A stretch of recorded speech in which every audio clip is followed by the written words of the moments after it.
快喝点粥吧。大嫂，这孩子怎么一直哭啊？是不是饿了？你快喂他喝点奶吧。哪里还有奶？我已经3天没吃东西了。不哭了，你爹跟哥哥姐姐们都已经饿死了，要不了多久，说不定我们一家子就可以团聚了。大嫂，来，把孩子给我，我帮你哄。你先吃点东西吧。来，给我。好。哎呦，哦，乖，不哭了啊。不哭。谢谢小哥。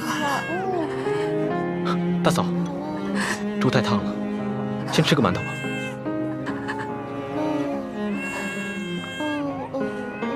乖啊，别哭了。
水干了，上面有人，交钱吧。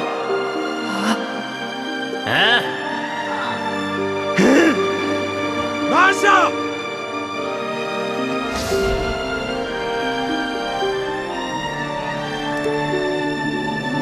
龙珠？什么是龙珠？就是皇上的眼泪，就是您的眼泪啊。说实话，朕自小长大，除了8岁的时候，父母双亲轰逝以外，还从来没有掉过眼泪。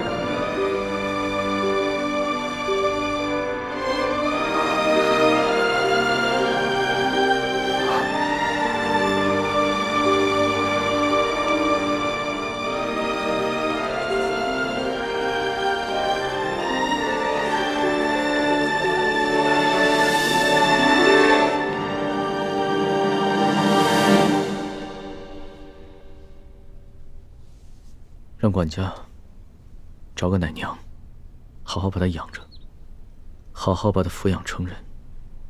所需用度，我会派人一一送过来。钦差大人真是心善，这孩子虽然父母双亡，很是不幸，但能遇到钦差大人也是他的福分。奴婢一定好好照料这个孩子。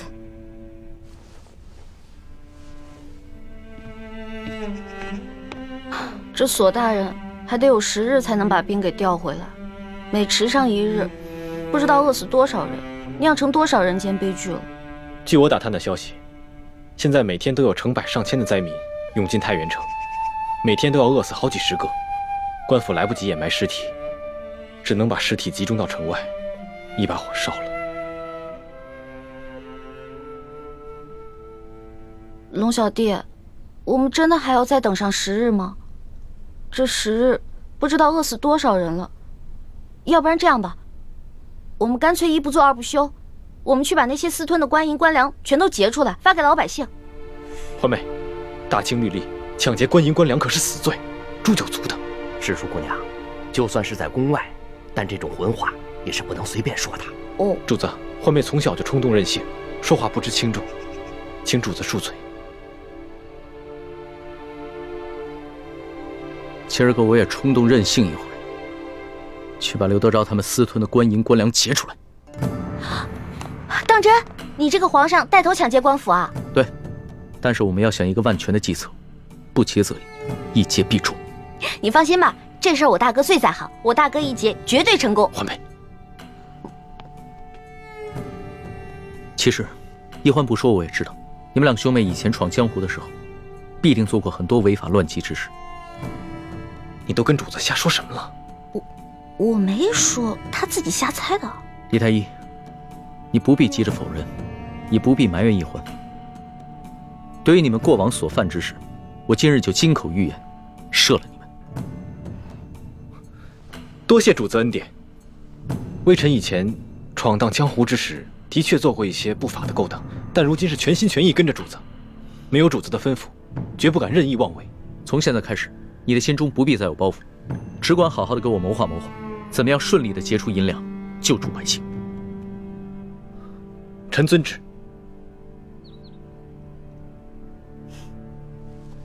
建清，你今日怎么如此糊涂啊？你居然敢答应帮着皇上打劫官府，你这就等于是默认了你们过去是打劫官府的盗贼，知道吗？一欢就是这样，总是说漏嘴，一点分寸都没有。不过这样也好，这么一来，康熙只会把我们当作是一般行侠仗义的江湖盗匪，反而不会疑心别的。那你们也不该真的去打劫官府啊，万一出了什么意外怎么办？康熙都这么说了，我能不做吗？我自会把一切安排妥当。如果真的出了什么意外的话，大不了放弃行动。劫不到粮食跟银子，我跟欢妹自有办法脱身，叔父不必担心。你们呐，毕竟还是太年轻，不了解皇上的心思。此时纵然成功解了皇上的燃眉之急，他或许此时赏识你，可是等他冷静下来，他又会觉得你目无法纪，不易控制，到时候又会对你们生出排斥防范之心。多谢叔父提醒。叔父说的这些，侄儿心里何尝不明白。但是，这次行动若能顺利完成，就能解救诸多灾民。我也顾不了那么多了。可是如此一来，你跟易欢的处境就十分危险，我也危险呐。叔父，你如今有钱有势，吃腻了山珍海味，所以你不再关心那些挣扎在生死线上的灾民。可你难道忘了吗？当年跟我爹在死尸堆里找食物的惨状。你当年但凡有3寸宽的活路，又何至于进宫当太监？这次行动，如果真的能解救这些灾民，我们能避免多少这样的悲剧发生，也算是做了一件好事，不是吗？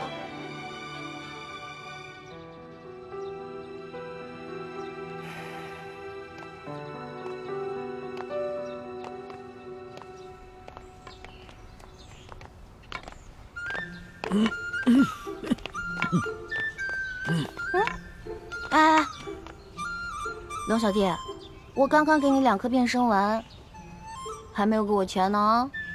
我现在哪有钱给你啊？行吧，那我就先记在账上，看在你是我兄弟的份上，利息看着给吧。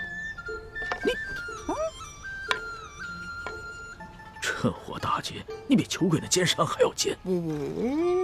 欢妹，别闹了。你到了山西商会了，裘贵见过我们，千万别让他识破我们的身份。你们先进去，我在外面守着。知道了，爷爷你慢点走啊，别摔着啊。走吧，孙儿。走吧。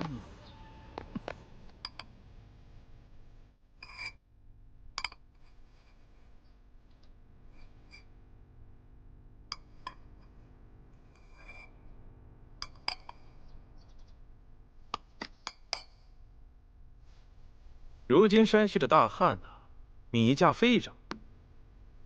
邱某有一事不明，艾老板为何要千里迢迢从京城来到咱们太原买粮？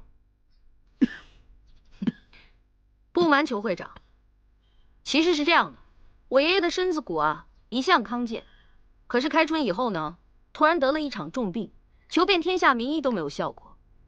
这前不久，我爷爷做了一场梦，他梦里啊梦到观世音菩萨，他说我爷爷年轻的时候做了一件错事，所以才会有这场劫难。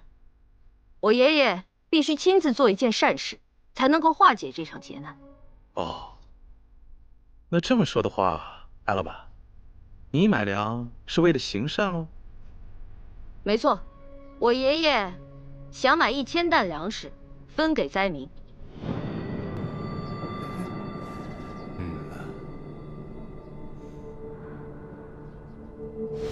我已经查探明白了，裘贵和整个山西粮商手里，大约囤着20多万担粮食。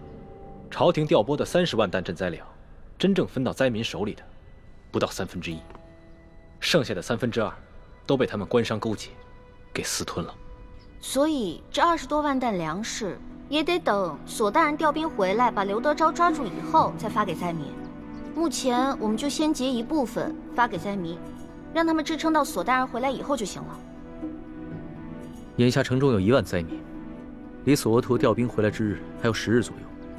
若每日每人按1升粮食算的话，10日便是1斗，1万灾民就是1万斗，折合下来便是1000担粮。1000担相当于12万5千斤。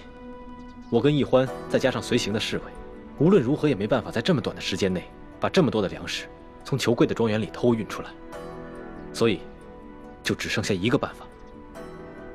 什么办法？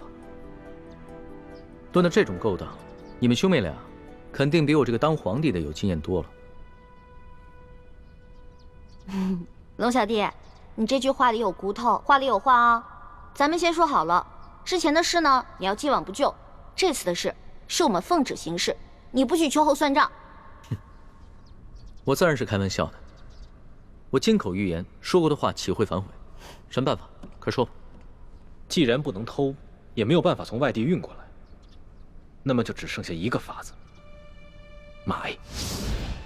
嗨，老板，你有这份善心，那是大喜事啊！裘某和兄弟们也都敬佩得很，对吧？是啊。只是，您祖孙2位可知现在山西粮价的行情吗？每斗米2000钱，1担米呢20两银子，所以这1000担米就是2万两银子。我说对了吗？如今太原的粮价被哄抬到了每斗2000钱，折合成银子就是2两，10斗为1担，那么每1担粮食就需要银子20两，1000担粮食就需要银子2万两。哎，我们从宫里带出来的还有多少银子？刚开始的时候是挺多的，不过一路上被你东送一下西捐一下的，现在也剩的不多了。那我的那些随身之物呢？全都当了，总能值2万两吧？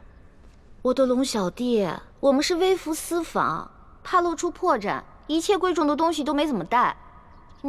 只有我跟丽嫔娘娘带了一些贵重的金银首饰，但是刨除一眼就能看出是宫里的金银首饰以外，其他的能典当的也只有2000两。那你的意思是，我们还差18000两啊？18000两哪够啊？灾民们不能吃生米吧？柴米油盐可都需要钱，就算一个人发1两的话，那还少1万两左右。那也就是说，我们还差28000两啊？对，28000两。朝廷调拨的50万两赈灾银，真正分到灾民手里的不足20万两，剩下的都被刘德昭和地方官员给私吞了。光刘德昭一个人就侵吞了10万两，其中有5万两在裘贵的庄园里面。我明白你什么意思了。你的意思是，我们只劫银，不劫粮，然后用劫下来的银子去买粮食，对吧？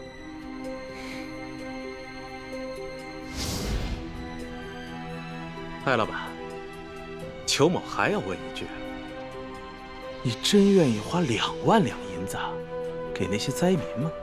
没错，只要能治好我爷爷的病，再多的钱我都愿意出。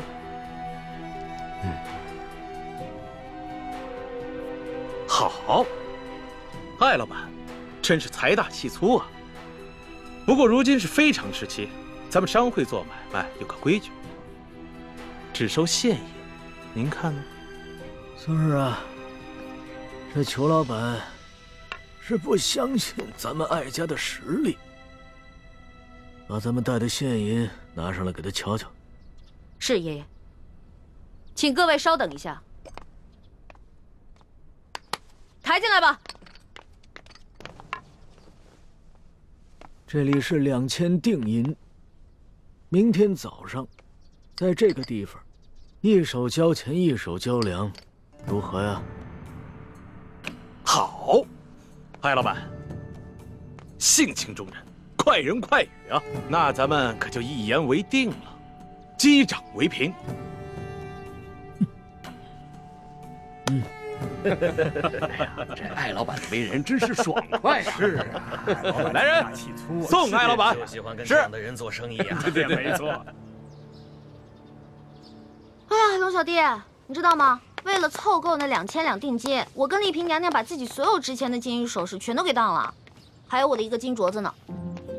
放心吧，等锁头回来以后，你当的那些首饰全部完璧归赵，少了一件，你唯我是问。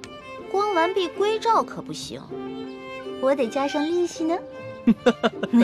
行，反正我这个竹杠最好敲。当然了，你就是个大竹杠，棒棒棒！欢妹，别闹了，让主子先回房间休息吧。咱们还得去和侍卫兄弟们商量一下今晚的行动计划。昨晚已经打草惊蛇了，裘贵一定加强了对庄园的守卫，我们需要做好万全之策。不用了，我不累。我跟你们一起好好谋划谋划。今天晚上啊，这个行动我一起参与。陆小弟，你之前不是开玩笑啊？你真的要跟我们一起打劫官府啊？你可是皇上。我看起来很像开玩笑的样子吗？皇上，这样太危险了。危险？我自幼父母双亡，8岁登基，哪一天不是在危险之中度过的？就像上次擒拿鳌拜一样，那不也是在冒险吗？其实我跟你们一样，也渴望冒险，渴望刺激，只不过身在禁宫不得自由罢了。再说了，这回可能是我这辈子唯一一次当侠盗的机会，我可不能就这么错过。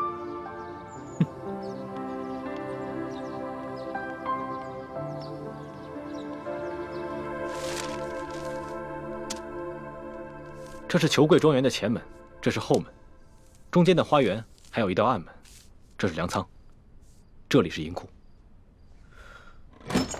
龙小弟，喏，给你准备的夜行衣，换上吧。好啊，我终于也有机会当一回侠盗了。李德福，给我更衣。主子，万使不得呀！以您的身份，怎么能跟着他们去打劫官府呢？万一出了什么差错，奴才万死难赎其罪啊！你啰嗦什么呀？我5岁就开始习武了，一直都英雄无用武之地。今天晚上我正好试试我的本事。公公放心吧，有我兄妹在，一定会保证主子的安全。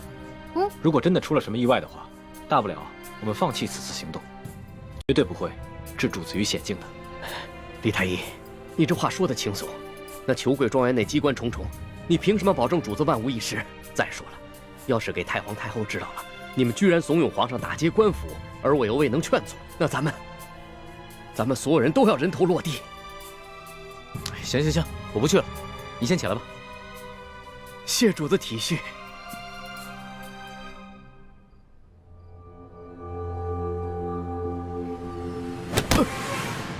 得罪了李公公。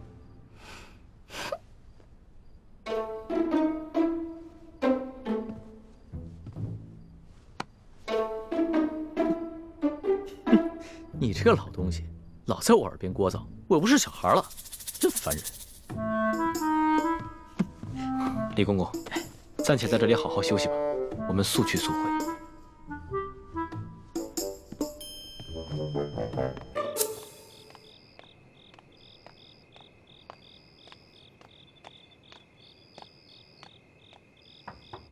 小姐，老奴给你炖了一碗燕窝。哦，我现在不想吃，我有些不舒服，要歇息了。啊，小姐，你哪里不舒服？要不要老奴帮你找一个郎中给您看看？不必了，我就是身子有些乏，睡一觉就好了。哦，那小姐，您先歇着吧，老奴明儿一早再来看你。老奴先行告退了。你下去吧。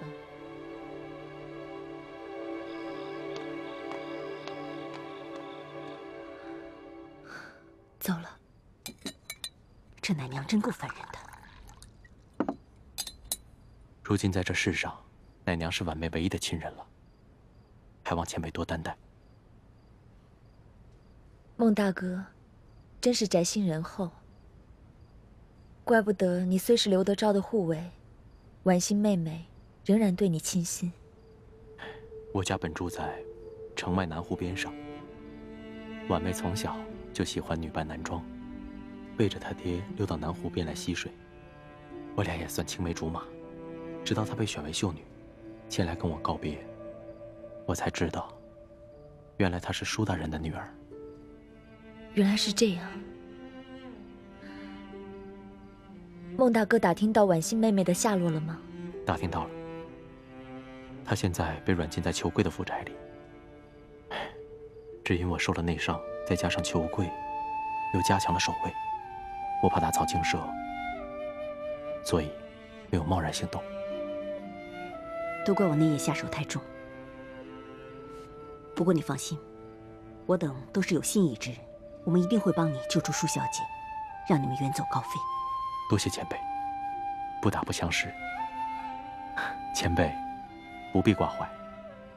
如今裘贵一心只想着把婉妹献给刘德昭，而刘德昭眼下一门心思要对付钦差大人，所以婉妹暂时是安全的。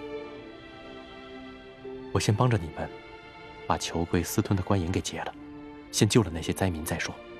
好，这次我们能否顺利地劫走裘贵私藏的官银，就全靠你了。在下一定全力配合。其实这些年保护刘德昭，我内心也十分矛盾。如果真能为灾民做些什么，也算稍稍赎点罪吧。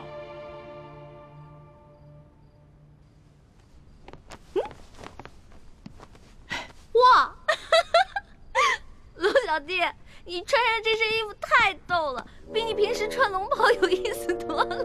你看看，是吧？我也觉得挺新鲜的。哎呀，得亏索大人不在，要是他在的话，非得被吓得屁滚尿流的，肯定不让咱们去冒险。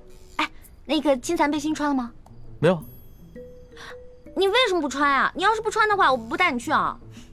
我骗你的，老大吩咐小弟的话，小弟怎么能不听呢？不信你摸摸。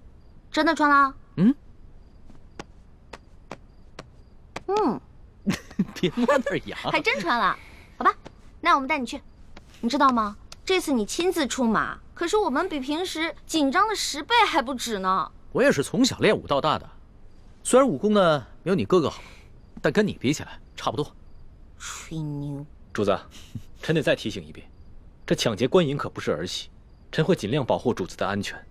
但是如果真的发生什么意外的话，主子切不可恋战，必须在臣的掩护之下尽快撤离。你放心吧，我虽然喜欢冒险，但也不想当一个被当盗贼拿住，再被砍掉脑袋的窝囊废皇帝。哼，这样吧，到了那儿全听你的吩咐。好，为确保万无一失，还请主子把裘贵庄园的机关设计图和地形图再熟悉一遍。好，出发吧。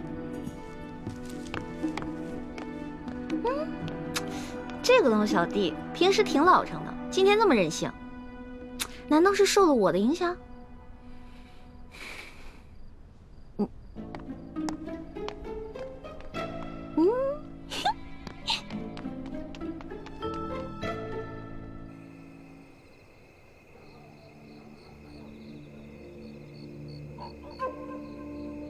我事先鼓动了大批灾民到府衙和城中各大户门前闹事。刘德昭调集了大批的兵力，正在忙着驱赶灾民。这边的守卫就只剩下裘贵自己培训的家丁了。哦，声东击西，调虎离山，做得好。等一会儿，巡逻外墙的守卫换岗，会有很短的一个时机。我们必须抓紧时间，冲掉那边的转角。那里是一个视线盲区。好。该你们去了，该你们了，来，你们去吧，放心吧，沉点，来吧，辛苦了，辛苦了，好嘞，快，冲过去。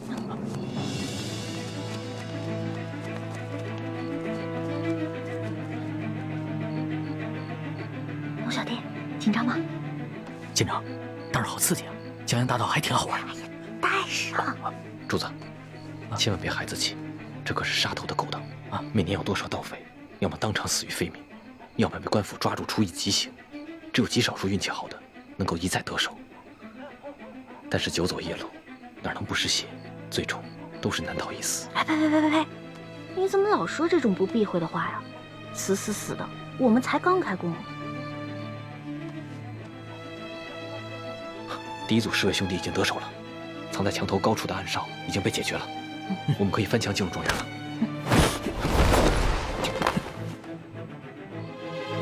你们在这等着，我去探探。啊，老大，你们刚刚不用把我架上来的，我平时也练过轻功，我自己可以的。你以为你是真龙啊？你还可以自己飞？得了吧你！记住我平时教你那些轻功的方法啊，下次没准能用得上，知道吗？知道了，老大最厉害。当然了，要不然怎么我是你老大呢？走。哦。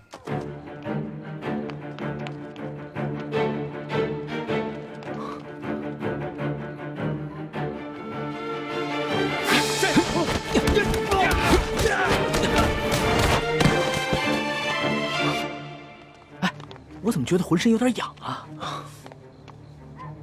哎，是不是有人啊？主子别担心，他们是咱们从宫里带出来的侍卫，这两个是第二组。主子，我先带他们去解决守在银库门口的几条狗。欢梅，你带着主子来银库来跟我会合。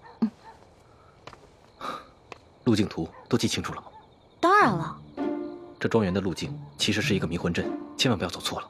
看不起我啊？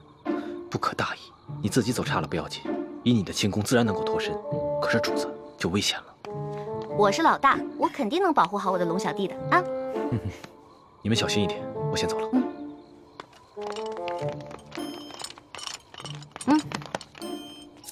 从现在开始，紧紧跟着我的步伐，一步都不能落，知道吗？知道了，老大。走。来，怎么了？不知道该怎么走了？应该是这边，走。那到底往左还是往右？好像是往左吧？你确定啊？不，往右，往右。有点迷糊啊。那好吧，我不懂这个机关阵，还是往左吧。我都听你这个老大的吧。这是啊，停！啊，咱们是不是又回到原地了？好像是。老大，你不会学艺不精吧？把这迷魂阵你都给认错了。我只是稍微失误了一下嘛。这回肯定没错，往右转。不是老大，你确定不是往中间吗？我是老大还是你是老大呀？你宫里老师教过你阵法吗？不是，我是没学过阵法，可是你哥哥刚才给的地形图我是看过的。我记得走到这个位置以后啊，似乎是往中间走。你看似乎，这说明你也不确定。不是，我是记得该往中间走，但是你又说是往这边，我就不确定了。不确定是吧？我是老大，听我的，走。那。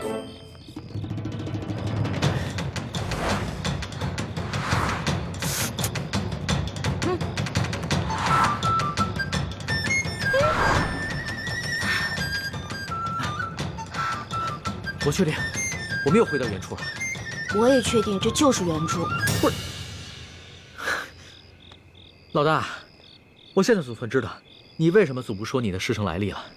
感情是你的师傅们从来不让你在外头打他们的名号吧？你怎么知道的？不过我师傅说了，说我天资聪慧一点就通，我只不过差那么一点点的认真和努力。你哪是差那么一点点的认真和努力啊？我跟你说。你师傅没被你气死，也算是上天垂怜了。不许取笑我，朱哥哥老取笑我，你不许取笑我，我是你老大，知道吗？好，小弟不敢取笑老大。老大，那咱们现在该怎么办啊？你刚才不说往中间走吗？啊，那就听你的呗，中间走走看呗。那走吧。走。哎，你们谁呀？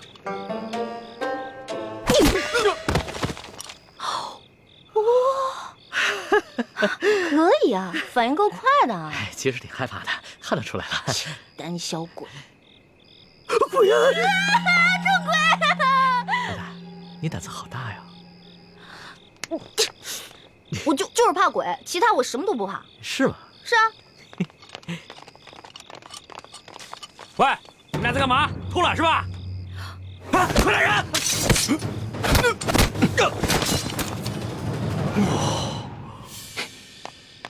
朱哥哥，还好你来救我们了。我看你们迟迟不来，我就知道你一定又犯糊涂了。前面挡路狗已经被我解决了，离他们换班还有半个时辰，抓紧时间。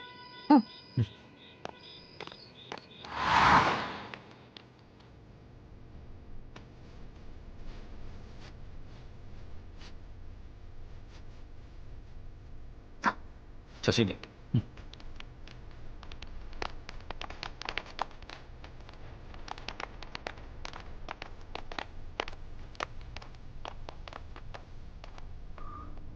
我来。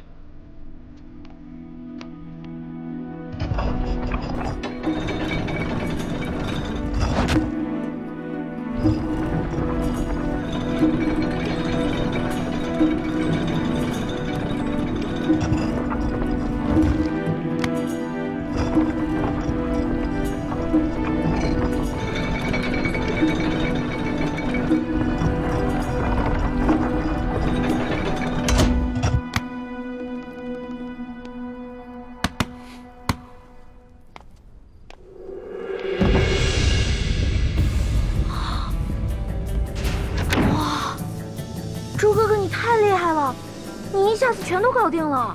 你呀，以前上课老是偷懒，现在知道自己学艺不精了。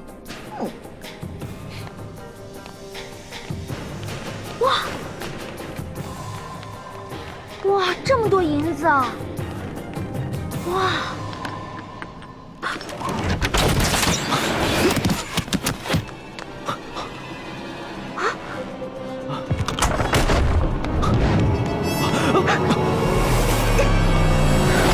罗小弟，你没事吧？啊，我没事，幸亏你反应快，不然我现在只怕朱哥哥，对不起，刚刚都是我大意了。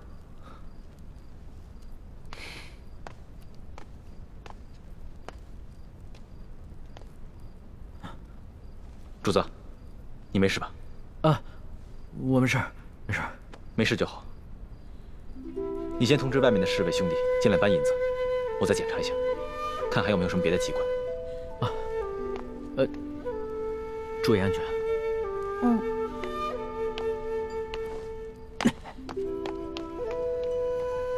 朱哥哥，对不起啊，我刚才真的不是故意的，你别再生气了。你以为我生你的气，是你不小心触动机关吗？没想到，在最危险的时候，你最先救的，竟然是他。你是因为这件事情生气啊？那你也太小心眼了吧？你看他武功不行，所以我肯定要先救他嘛，我得保护他嘛。你从小在我心里就是最强的，你肯定能保护好自己啊。但如果有一天我们两个同时遇到危险了，我第一个救的肯定是你，再救我自己。你呀，来，快点，痛快，真是太痛快了！今天晚上的经历真是太刺激了，我必将终身难忘。哎呀，可惜不能让史官把今夜的经历全都记入史册，更不能让太皇太后知道了。要是让他知道了，肯定有说把你带坏了。那可不就是你这个老大带坏我这个小弟的？嘿，你现在是赖上我了是不是？那好，不赖你，不赖你啊！老大辛苦了，等回宫了以后呢，我就重重的赏你。赏我呀？赏我什么？你说个数。你现在跟以前不一样了，我也不能狮子大开口。500两，300两，200两成交。你越来越小气了，你不会赖账吧？我发誓，绝不赖账。我以我本人做担保。我要是赖账的话，到时候我就把我这个人赏给你。哎，算了吧，你一次用膳就要吃上上百道菜，我可养不起你。如果你要赖账的话，我自认倒霉呗。李太医啊，今天晚上真是辛苦你了。我真是没想到，身边还有你这样一个全才，不仅医术好，武功好，还懂得机关阵法，懂谋略，让你做一个太医啊，实在是太委屈了。等回了宫以后，我一定好好提拔你。主子，其实今夜此次行动能如此顺利，并非臣有多厉害，而是臣的运气好。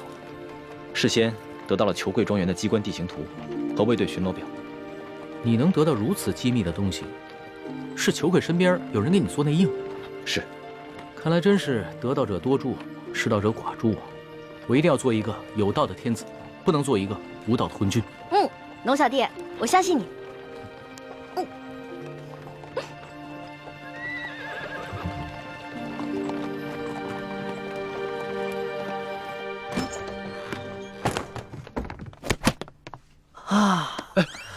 李公公得罪了。主子，你终于平安回来了。你要是再不回来，奴才也要吓死了。李德福，这件事情你得替我保密，不能告诉任何人，尤其是太皇太后，要不然我就砍了你的脑袋。只要主子能平安回来，这件事情，奴才就当不知道。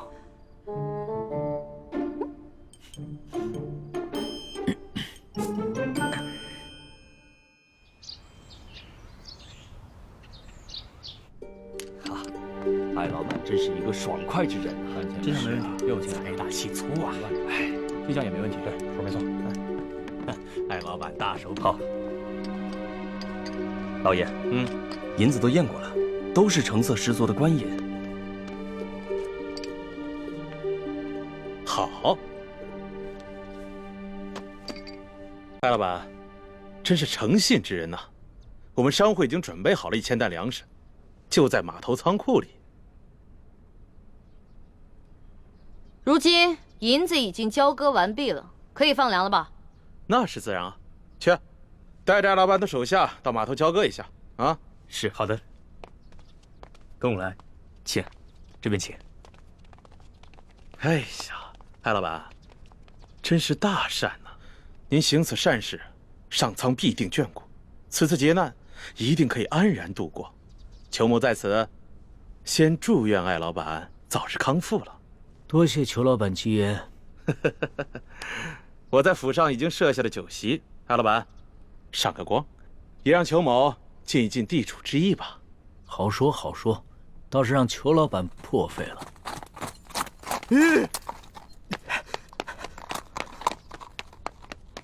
老爷，不好了，老爷，老爷，不好了，老爷！慌什么？说，庄园进了盗贼，银库里的银子少了整整3万两。这3万两？你说什么？再说一遍。昨夜，庄园进了贼，盗走了3万两银子。你废话你！啊！这么大的事，现在才来报？报了，今儿4更天就发现出了事儿。庄园管事马上派人给老爷还有巡抚大人报信儿，可等到5更天没见回音，庄园管事就派出了第2批、第3批人报信。可还是没有回音，庄园管事意识到事情不妙，便让小人骑马绕行了10几里前来报信，这才顺利进了城。哎呀，这怎么这么不小心呢？怎么回事啊？这是怎么会出现这样的事情啊？艾老板，我那几批送信的人，不会是让你的人给劫了吧？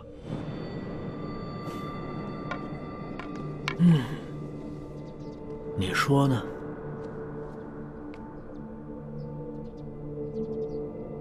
这么说，这批银子是从我庄子上劫的了？你说呢？你真是吃了雄心豹子胆了！去，把这件事报告给巡抚大人。是。来人，把他给我拿下，把他们抓。别嚎了，你外面那几条狗早就被我大哥解决掉了，嚎也没用了。你。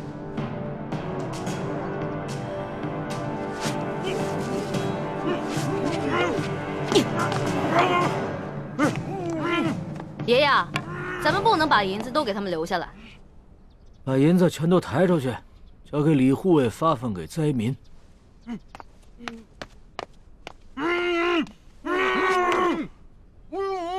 走吧，松儿。等一下。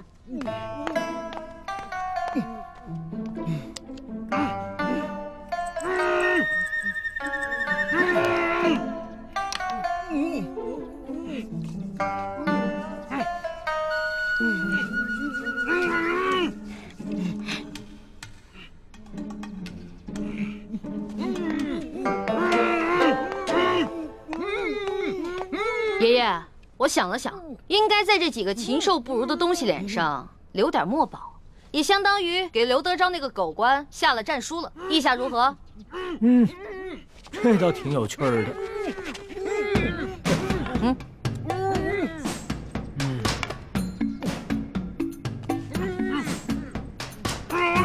别动！再动的话，拿刀在你们脸上刻字了啊！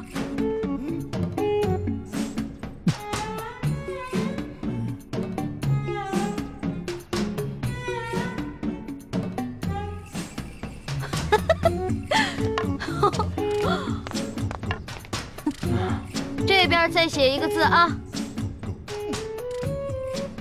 都给我老老实实待着。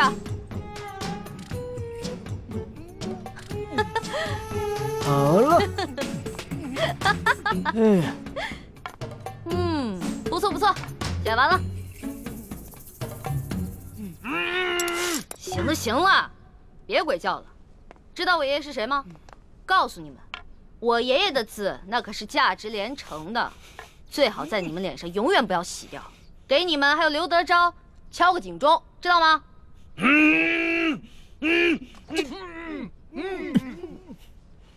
走吧，孙儿。走吧，爷爷。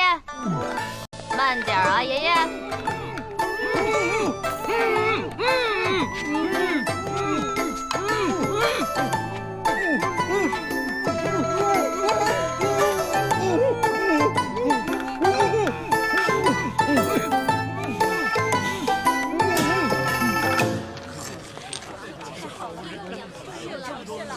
谢谢你，谢谢，谢谢。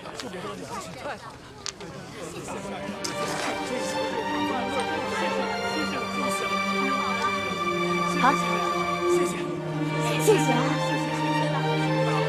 终于有吃的了。哎，老爷，谢谢您。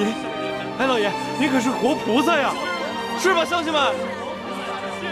各位不必谢我，其实我也是皇上指派下来赈灾的。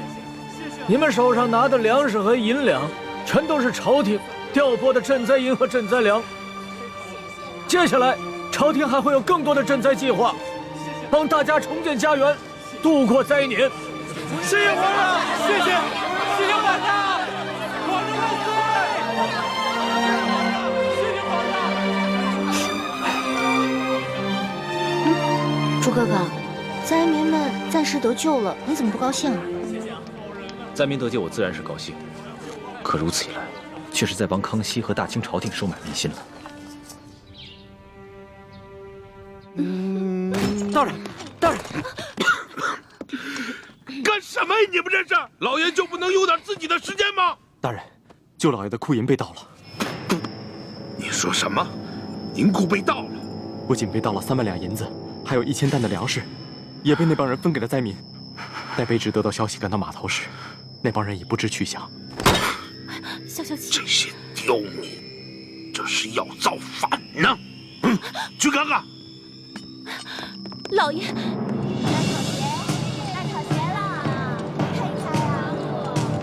闪开！闪开！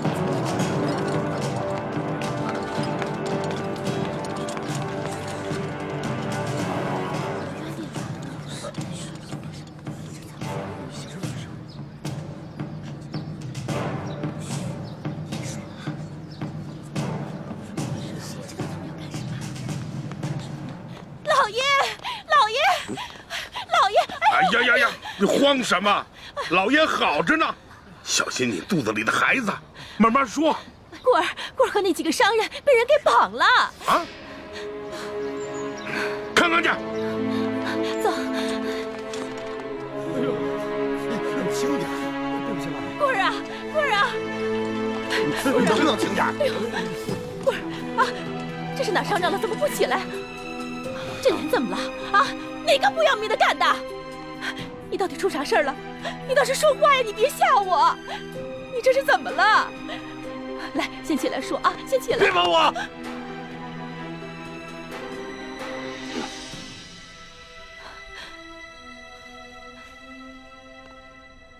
我说啊，怎么回事？谁干的？邢爱，以前没打过交道，京城来的客商，看见了吗？看见我的脸了吗？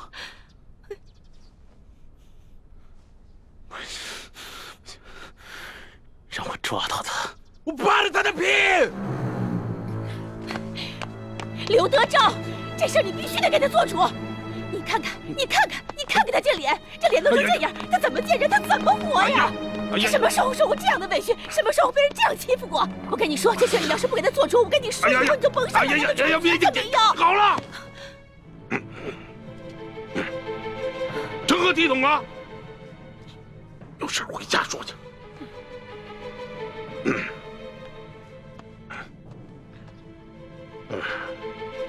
这真是的，吃了雄心豹子胆，居然敢在我小舅子头上动土啊！若是让本官抓住，非得给他碎尸万段了，扒了他的皮，扒了他的皮，给我喂狗去！你听见没有？这喂狗！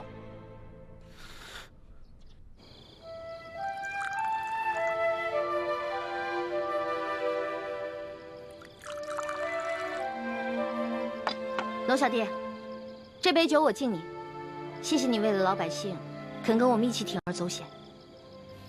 老大，这杯酒应该是我敬你和你大哥才对，要不是你们兄妹俩的话，我还不知道有多少大清的子民要惨遭刘德昭和这些贪官污吏的迫害。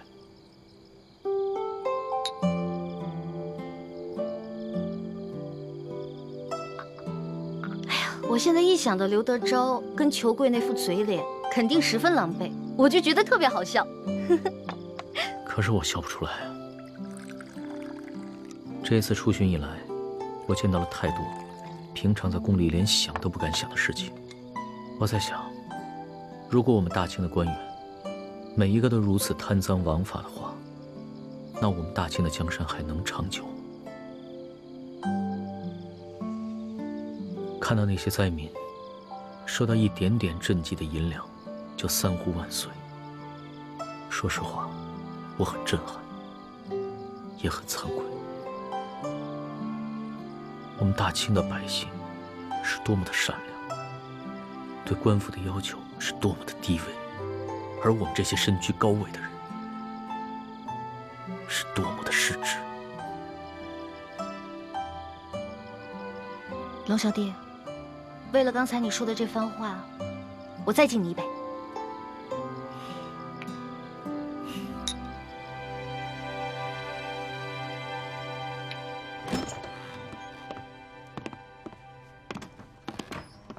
易欢呢？康熙心情大好，拉着易欢陪他喝酒。他们现在正在院中，饮酒赏月呢。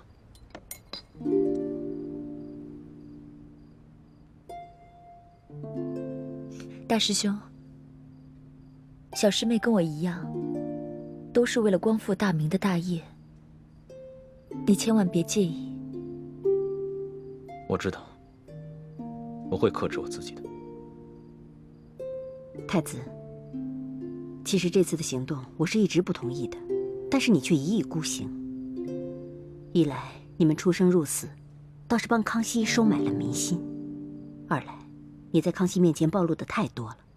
虽然康熙表面上嘉奖于你，但是内心也难免不会对你和易欢起疑心啊。我明白，但是我别无选择。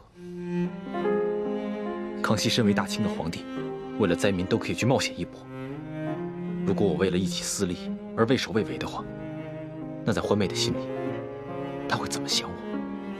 易欢怎么想你和康熙，这并不重要。你所做的那么多，难道就是为了讨一个女人的欢心吗？你别忘了你的身份，你是大明最后一个太子。我没忘，我也不是为了讨易欢一个人的欢心。刘师傅，就如康熙为那些饿死的灾民落泪一样，那是他身为当今天子的良知。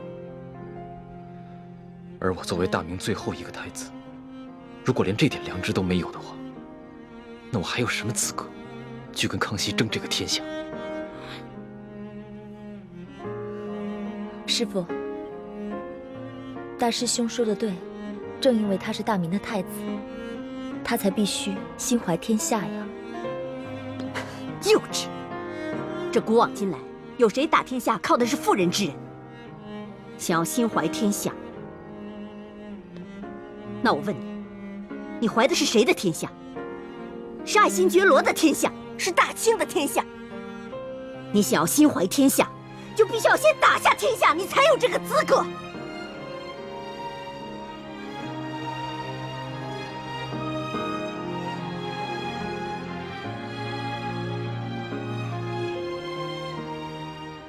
六师傅说的是，徒儿受教。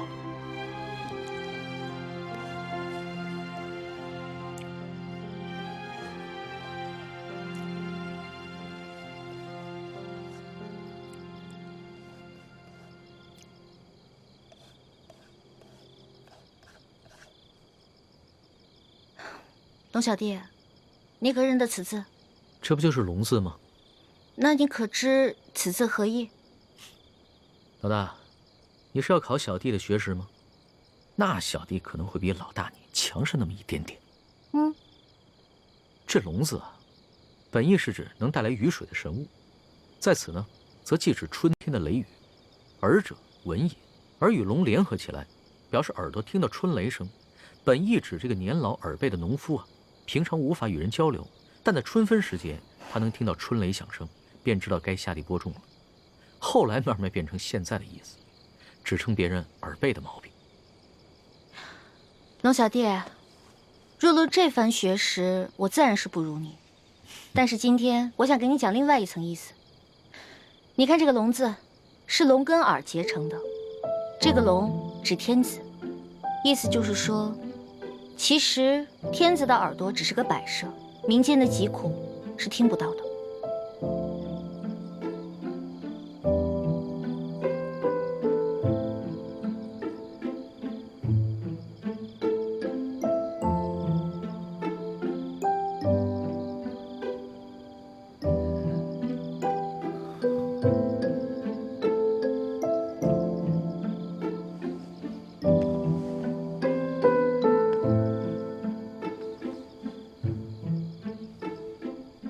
多谢老大指点，对小弟来说，犹如醍醐灌顶，顿生觉悟。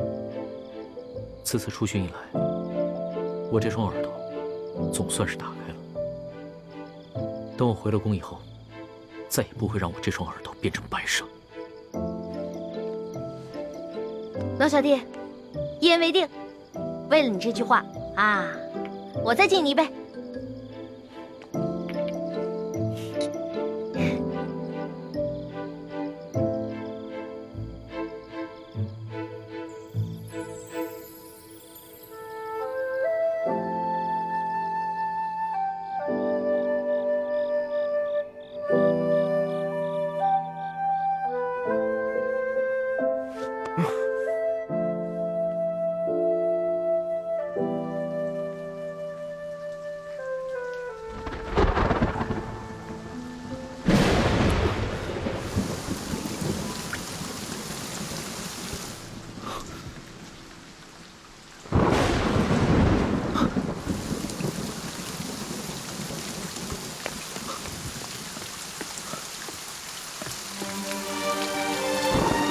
主子，当心着凉，下雨了，下雨了！哈哈哈！而且雨势还挺大。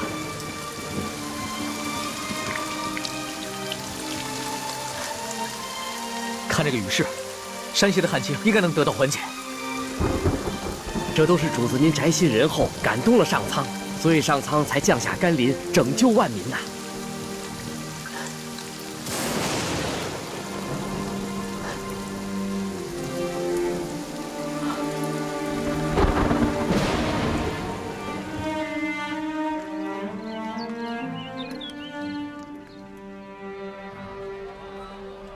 想不到这场雨一下就是3天，真是一场及时雨啊，缓解了山区的旱情。这场雨虽然缓解了旱情，但是错过了播种的季节，灾民们仍然需要救济。我知道，我会让朝廷继续赈灾，让灾民们平安度日，直到下一个收获季。龙小弟，看来你这双龙耳真的打开了，能听见民间疾苦了。主子，咱们还是少在外面走动吧。前些日子发生那么大动静，一定会惊动官府。索大人出去调兵，不知道什么时候才能回来。万一在这个时候发生什么意外的话，那可不得了。我想看一看刘德昭他们会如何行动。再说了，那日我们都易容了，他们认不出来。就是嘛，你要对我的易容术充满信心。主子，你看现在街道上，这个灾民比以前少了很多，多半是他们领到了钱粮，又看到旱情得到了缓解，所以都回家去了。只是这些钱财还完全不够，有一些住得偏远的灾民，还有一些老弱妇孺，就完全没有得到救济。主子，像那样的行动，可一不可再，还是等索大人调兵回来，拿下刘德昭这个贪官，再安排可靠的官员，严格执行朝廷的赈灾计划，才是长远之计。说的有道理啊。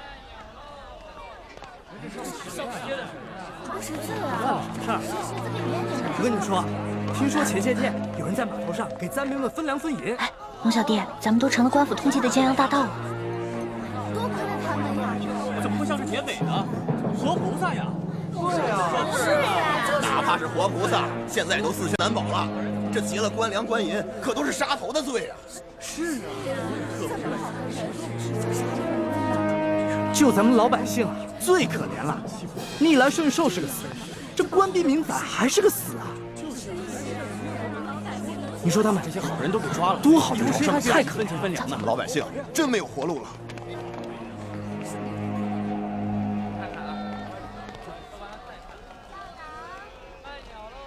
待我回宫之后，一定要将刑部那些盗案发回重审，只有那些真正打家劫舍的盗案，才判死罪，而那些被无良贪官逼得走投无路的囚徒，全部从轻发落。龙小弟，你简直太圣明了！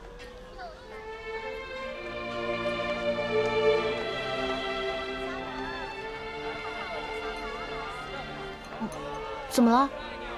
他不过是随口一说，你还当真了？你就这么容易被他感动了？你不信他说的吗？我觉得这次来山西对他感触挺深的，他刚才说的都是真心话。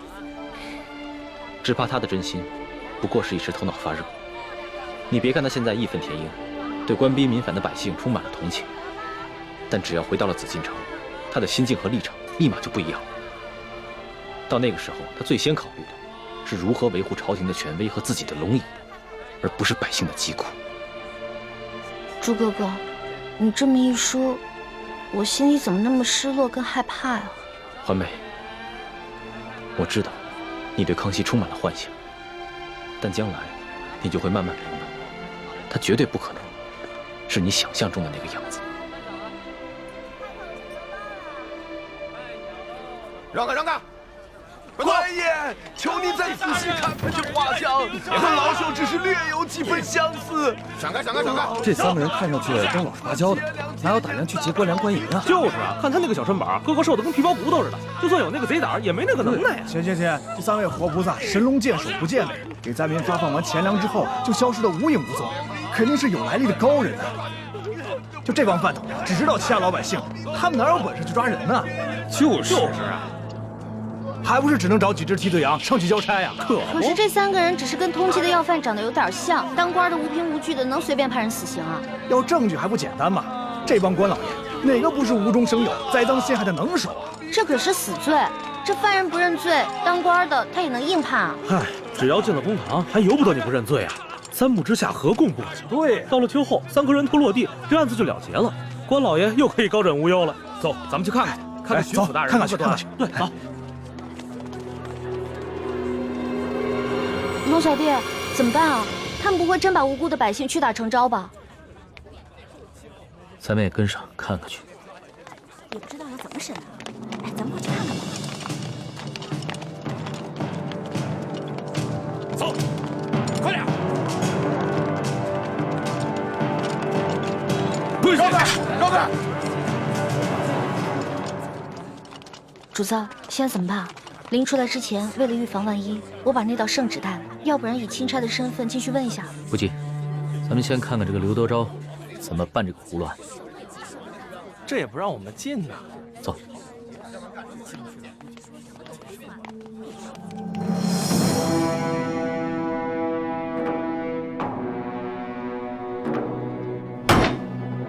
王13、胡二狗、谢大牛，你们说你们并未劫粮劫银，可是为什么从你们家中搜出了失窃的官银跟粮食？讲！大人呐，小老儿实属冤枉啊！那些粮食和官银，不是官府赈灾分给咱们灾民的吗？那爷在码头娶了好些个灾民，每人都分到了1斗粮食和1锭银子啊！大人，大人，小人更冤枉啊！那夜小人听说有活菩萨要在码头上给灾民们分钱分粮，本想赶着去的，不料小人的娘子摔了一跤，把怀了3个月的孩子划掉了。等小人安顿好娘子，赶到码头，银子和粮食早就分光了，活菩萨也不知去了哪里。小人的家中穷的只剩下4面墙了，也不知差爷们怎会在家中送出这些粮食和1锭银子来。大人，大人，小人冤枉的。小人那日夜里在家照顾病重的老娘，赶去码头也去得晚了，什么都没分到。哦，今早有人拿着画像在小人家门口望了几眼，问了小人几句话，随后那人便送了小人1袋粮食和1锭银子。小人正感激不尽，赶紧去给我那快饿死的老娘熬粥，谁想到还没等到粥熟呢，这时就来了几个捕快大人，硬说小人是盗抢官粮官银的贼啊！